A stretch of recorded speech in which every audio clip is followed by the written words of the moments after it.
आज दिनांक 3 अगस्त 2021, class 12th, subject biology. Lesson हमारा चल रहा है ह्यूमन हेल्थ एंड डिजीज़। इसमें से कुछ डिजीज़ जो कॉमन डिजीज़ हैं, बहुत घातक हैं, इसके बारे में हम लोग जानकारी कर रहे हैं। सबसे पहले बात होती है डेंगू बुखार की, इसको प्रोनाउंसिएशन में इसको डेंगी बोला जाता है, डेंगी, और नॉर्मली भाषा में हम लोग डेंगू बुखार कहते हैं।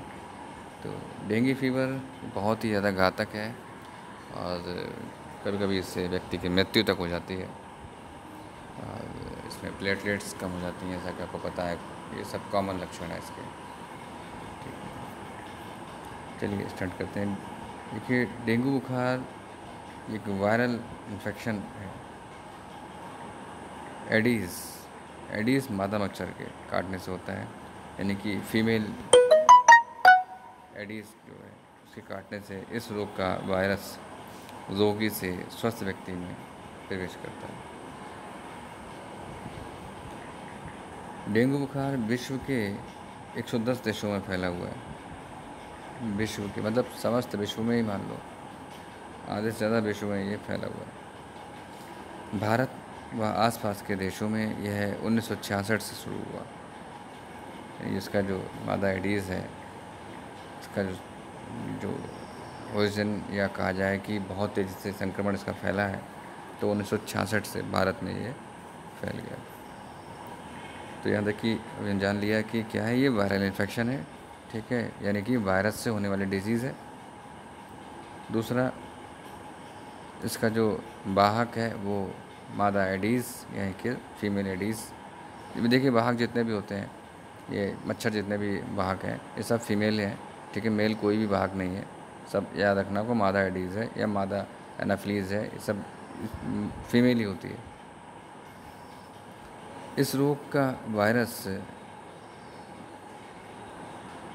जो है स्वस्थ व्यक्ति कैसे पहुंचता है, जो इन्फेक्टेड व्यक्ति होता है उसके द्वारा ही स्वस्थ व्यक्ति में पहुंचता है। जब मच्छर किसी इन्फेक्टेड व्यक्ति को काटेगा तो उसके ब्लड में जो है उसके स्पोरोजोइट्स आ जाते हैं। अब वो जो है जब दूसरे व्यक्ति को काटेगा, स्वस्थ व्यक्ति को, तो उसमें पहुंच जाते हैं स्पोरोजोइट्स ब्लड के माध्यम से। ठीक है, आधे से ज़्यादा देश में ये फैला हुआ है, देशों में फैला हुआ है। डेंगू बुखार के सिम्टम क्या है? देखिए, सिम्टम अगर आप देखोगे तो कॉमनली जैसे कि आपने देखा होगा कि जुकाम, खांसी हो गया, फिर थकान होगी, बुखार हमेशा बना रहता है, ठीक है, तेज़ बुखार आ जाता है बहुत बहुत, और पूरे शरीर में दर्द होने लगता है। तो ये इसके नॉर्मल सिम्टम है। डेंगू वायरस से संक्रमित बच्चों पर इसका प्रभाव अपेक्षाकृत कम होता है। उनको हल्का बुखार, थकान, बदन दर्द, जुखाम, खांसी और नाक बहना ऐसे लक्षण प्रकट होते हैं। मतलब ये बच्चों में इतना ज़्यादा प्रभावशाली नहीं होता है। इसमें हल्का बुखार आएगा, आपको थकान हो गई बॉडी में, कुछ फिर बुखार उतर जाएगा, ठीक हो सकता है। बदन दर्द है, खांसी है, जुकाम है, ये सब चीज़ें नॉर्मली होती हैं और ठीक हो जाती हैं। बड़े व्यक्तियों में, यानी जो एडल्ट्स हैं, उनमें ये तेज़ बुखार आएगा, तीव्र सर दर्द, बहुत दर्द होगा सर में, बदन दर्द देखा जाता है। मतलब बहुत तेज़ बुखार, तीव्र सिर दर्द, यानी कि बहुत तेज़ सर दर्द होगा, और बदन दर्द होगा बहुत। कुछ व्यक्तियों में नाक या मुख यानी कि एलिमेंट्री कैनाल से ब्लड निकलता है। कभी कभी फेफड़ों में भी रुधिर वाहिनियों से रुधिर रिसने लगता है, निकलने लगता है। बहुत घातक है, जिससे सांस लेने में तकलीफ़ होती है। जो लंग्स की जो ब्लड कैपिलरीज़ हैं वो डिस्ट्रॉय हो जाती है, मतलब कहने का ये है। और उनसे ब्लड क्या होता है, ब्लड बाहर निकलने लगता है, तो सांस लेने में तकलीफ़ होगी। और ये कभी इतना घातक हो सकता है कि इससे व्यक्ति की मृत्यु भी हो सकती है, तो व्यक्ति मर भी सकता है इससे। रोग उपचार क्या है इसका? तो डेंगू वायरस के लिए कोई वैक्सीन नहीं बनी हुई है। मच्छरों के काटने से बचाव ही डेंगू का एकमात्र उपाय है। कुछ डॉक्टर इसको कंट्रोल कर लेते हैं कुछ मेडिसिन के द्वारा, अन्यथा सबसे अच्छा उपाय है कि आप मच्छर के काटने से बचें। ठीक है, मच्छरदानी का उपयोग करें, ऑल आउट जैसी चीज़ें हैं इनका सबका इस्तेमाल करें। इससे आप डेंगू बुखार से, डेंगू वायरस से बच सकते हैं। अगला है चिकनगुनिया। देखिए, चिकनगुनिया भी क्या है, ये एक वायरल डिजीज़ है, ये भी बुखार है। तो चिकनगुनिया जो डिजीज़ है ये एक वायरल डिजीज़ है, ये वायरस के संक्रमण से होता है। और ख़ास बात यह है कि ये भी एडिस मच्छर से होता है। तो एडिस किससे होगा, मेल से फीमेल से, किससे होगा, ये होगा फीमेल। फीमेल एडिस की 2 जातियों के द्वारा ये होता है, ये उसकी वाहक है। एक है एडिस एल्बोपिक्टस और दूसरा है एडिस एजिप्टी। इन 2 की फीमेल्स के काटने से जो चिकनगुनिया है वो रोग फैलता है।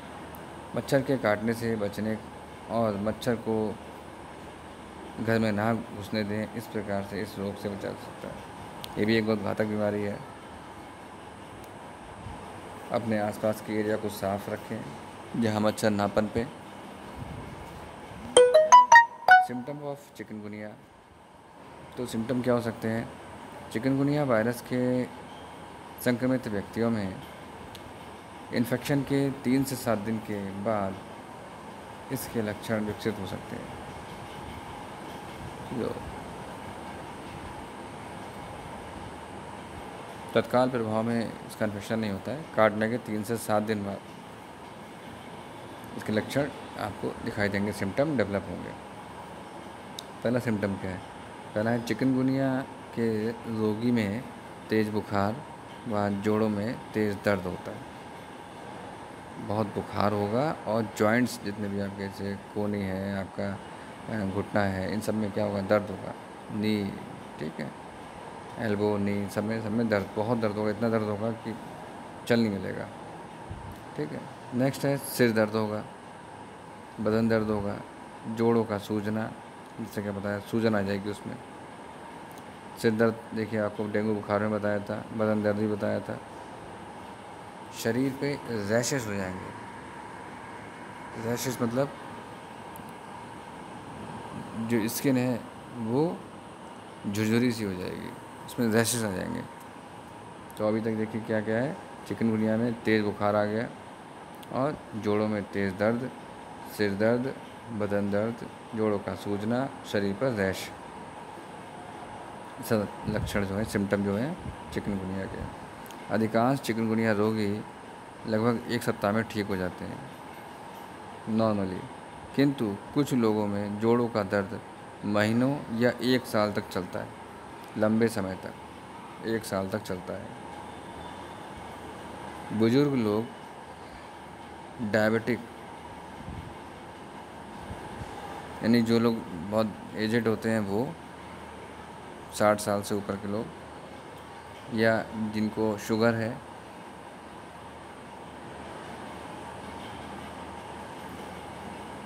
शुगर मीन्स क्या है, ग्लूकोज बॉडी में ज़्यादा बन रहा है, तो जो मूत्र के साथ में बाहर निकलने लगता है, जब वो यूरिन के साथ में बाहर निकलने लगे तो समझ लीजिए कि आप शुगर के पेशेंट हो चुके हैं, जल्द से जल्द उसका इलाज कराना।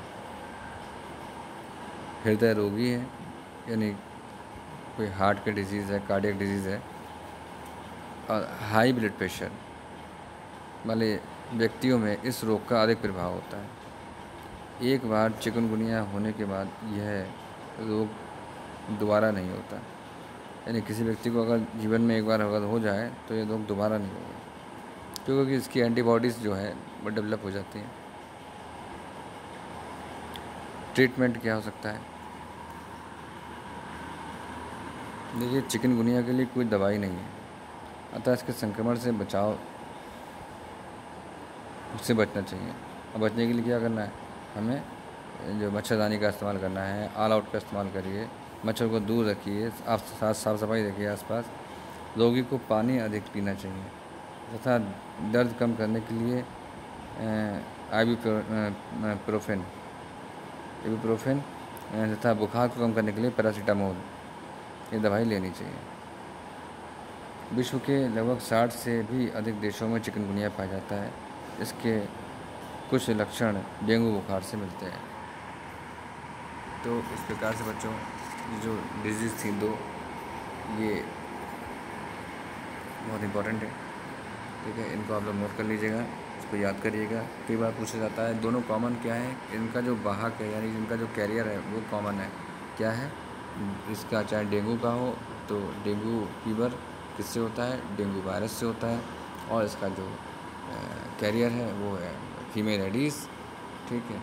इसी प्रकार चिकनगुनिया, तो चिकनगुनिया जो वायरस है उसके द्वारा होता है, ठीक है, चिकनगुनिया फीवर, और इसका जो कैरियर है वो क्या है, वो भी फीमेल एडीज़ है। दो इसकी जो इसकी इसकी जातियाँ हैं, दो स्पीसीज़ हैं, उनके द्वारा होता है। एक है एडीज़ एल्बोपिक्टस और दूसरा है एडीज़ एजिप्टी। दो मच्छरों के काटने से होता है, ठीक है। इसको आप लोग नोट डाउन कर लीजिएगा। Thank you so much.